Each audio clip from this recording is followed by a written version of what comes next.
आज Telangana women's protest meeting रखी गई थी मेरी तरफ से और बहुत सारे ख़वातीन ने इसमें शिरकत करके अपने जज्बात का इजहार किया। मैं वो सभी ख़वातीन की शुक्रगुज़ार हूँ।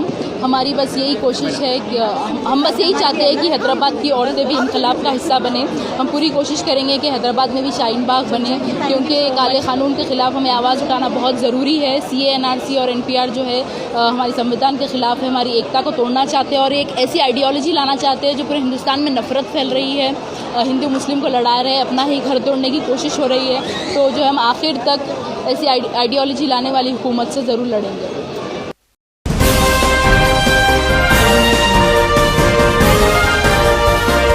आप देख रहे हैं सिटी इंडिया न्यूज़ चैनल, हक की आवाज़। कॉन्स्टिट्यूशन है जो जिसके जरिए हुकूमत ने जो रद्दोबदल नहीं कर सकते। दूसरी बात, मुत्तहिदा तौर पर जो इसके खिलाफ एक जहदी का मुजाहरा, ये मैं आपसे चाहूंगी आप सारी तकलीफों का साथ दें, उनकी जो आवाज है चले। तीसरी बात, ये मुल्क बचाना, दस्तूर बचाना, लेकिन फिर भी एक दबाई नहीं जाती। समझ गए आप? दस्तूर का मतलब उसको सुने और दबाने की, उसको नाकाम करने की हर एक की जिम्मेदारी है, हर शहरी की जिम्मेदारी। इंसाफी का रास्ता छोड़ दे। दूसरी बात, जो काबिल रास्ता वापिस ले, हुकूमत की, तुलबा की, स्टूडेंट बात जो मैं आपसे कहना चाहूँगी कि किसी हुकूमत को चाहिए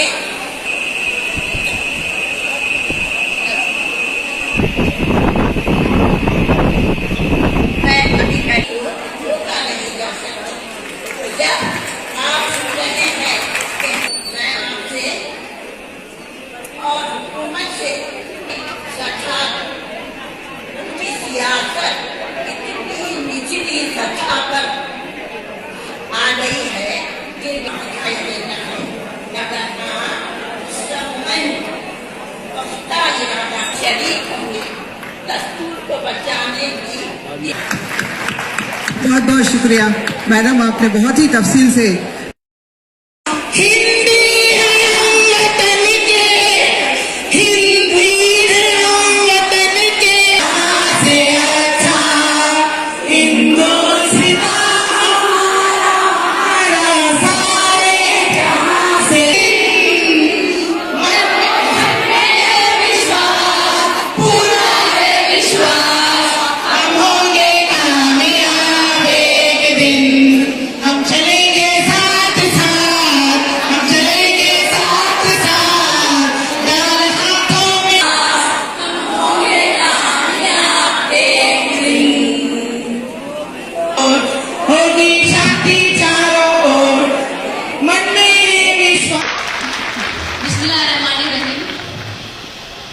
सबको ये समझना बहुत ज़रूरी है कि ये हमारी लड़ाई सिर्फ मोदी से नहीं, अमित शाह और योगी से नहीं, ये लड़ाई सिर्फ मुसलमानों की ही नहीं, ये हमारी लड़ाई ऐसी आइडियोलॉजी के खिलाफ है जो हिंदुस्तान में नफरत फैला रही है, जो वायलेंस को न्यू नॉर्मल कर दिया गया है। ये आइडियोलॉजी ने एक 17 साल के बच्चे के हाथ में बंदूक दे दिया। ये आइडियोलॉजी एक हिंदुस्तानी को दूसरे हिंदुस्तानी के खिलाफ खड़ा कर रही है, अपने ही घर वालों को घर वालों से लड़ा रही है। ये आइडियोलॉजी हमारा घर तोड़ना चाहती है, तो इस आइडियोलॉजी के खिलाफ हमारी लड़ाई है। और याद रखिए, ये लड़ाई बहुत ही लंबी है, क्योंकि हम लोग देर से जागे हैं। ऐसी आइडियोलॉजी लाने वाली गवर्नमेंट के खिलाफ हमको बहुत पहले ही आवाज उठाना चाहिए था। आज 50 दिन पूरे हो गए हैं, शाहीन बाग में एहतजाज शुरू हो गए, उनको हम सबका सलाम। वहाँ पे एक 57 ईयर्स की खवातीन शहीद हो गई है, एक नन्ही सी बच्ची सर्दी की वजह से शहीद हो गई है। उनकी कुर्बानियों को हम बेकार नहीं होने दे सकते। और जो भी लोग बोल रहे कि वो लोग 500 लेके वहाँ पे बैठ रहे हैं, 500 रुपये लेके बैठ रहे हैं, तो उनको 50 लाख देंगे के लिए वो नहीं हटेंगे। पैसा क्या चीज है? हम अपनी जान देने के लिए हिंदुस्तान नहीं छोड़ेंगे।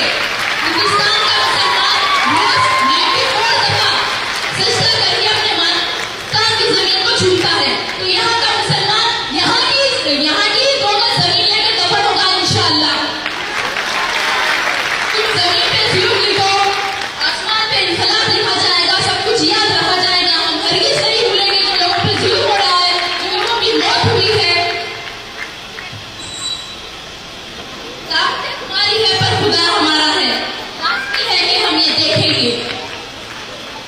हमसे हिंदुस्तानी होने का सबूत पूछ रहे हैं मोदी, तुम पहले ये साबित करो कि तुम्हारी जशोदा बहन से शादी कब हुई, कैसे हुई, क्योंकि जशोदा बहन के पास मैरिज सर्टिफिकेट नहीं है। तुम पहले अपनी डिग्री का प्रूफ दो, और अगर तुम अपनी डिग्री का प्रूफ नहीं दे सकते तो तुम ये एक्सेप्ट करो, ये बोलो कि मैं चाहे हूँ, मैं सिर्फ चाय का साथ मेरे अंदर एक बहुत ही अच्छा टैलेंट है झूलेबाज है, वो करते करते मैं प्राइम मिनिस्टर बन गया। ये एक्सेप्ट करो, फिर अपना सबूत बताइए। कुछ लोग अभी भी घर पे बैठे हुए हैं ये सोचकर कि हमारे पास डॉक्यूमेंट्स है, हम साबित कर लेंगे। जरा सोचिए, जितने भी लोगों की मौत इस दौरान हुई, क्या वो सारे लोग प्रोटेस्ट कर रहे थे? सिर्फ मुसलमान होने की वजह से उनको मारा गया। फर्ज करो आप साबित भी करते हैं, फर्ज करो कि आप साबित भी कर दे सकते हैं कि आपके पास डॉक्यूमेंट्स है और आप बच गए, और कुछ लाखों या करोड़ों मुसलमान इस हालत से नहीं बच सके, उनको डिटेंशन कैंप में डाल दिया जाए या उनको हिंदुस्तान से निकाल दिया जाए, तो आपका क्या दिल गवारा करेगा कि आप यहाँ पे सुकून से रहे? क्या आपको सेकेंड क्लास सिटीजन बन के रहना पसंद है? आवाज उठाइए अपने खुद के लिए, अपनी कौम के लिए और अपने मुल्क के लिए। कुछ लोग बोलते हैं कि गांधी ये प्रोटेस्ट करने से क्या होगा? अगर सोचिए, अगर गांधी जी प्रोटेस्ट नहीं करते तो हिंदुस्तान कैसे आजाद होगा? सोचिए, अगर गांधी जी अपनी आवाज नहीं उठाते, सब लोगों को जो है आवाज उठाने के लिए वो नहीं करते, तो ये हिंदुस्तान आजाद कैसे होता? गांधी जी ने घोड़ों से